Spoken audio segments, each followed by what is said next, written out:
There's a limited ability to help them right now.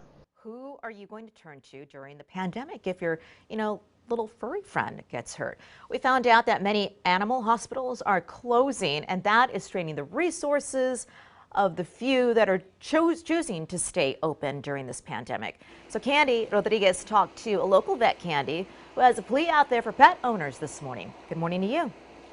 Sally, good morning. Yeah, and this is a very popular spot for pet owners and their furry friends, but one vet says he'd like to see it empty and he wants to help keep Austin's entire pet population safe. We get what's left over. There's nothing left over. Steve Kirpsack is the head surgeon at Central Texas Veterinary Emergency and Specialty Hospital. He says his 3 animal hospitals aren't just dealing with the shortage of PPE, they also have a staffing shortage. Many of our shifts were filled by veterinarians that only work part-time. They maybe worked 1 or 2 shifts a month. We've had to eliminate them from our staffing because we don't want them to contaminate a shift. The hospital laid off more than a dozen vets, but the work hasn't slowed down. 4 dogs with rattlesnake bites, 5 hit by cars, and others with heat stroke.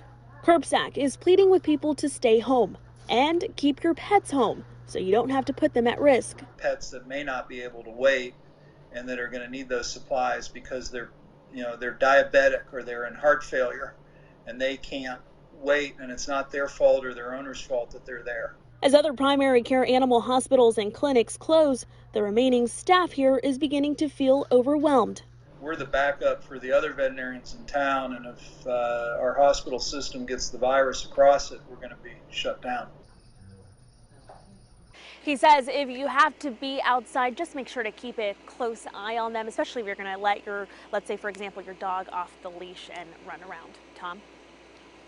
Okay, thank you, Candy. The American Veterinary Medical Association says veterinarians should do their best to conserve personal protective equipment until supplies become more readily available.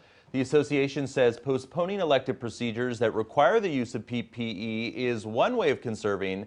They say other conservation strategies can include safely extending the use of disposable PPE, reusing it, or increasing the use of washable PPE.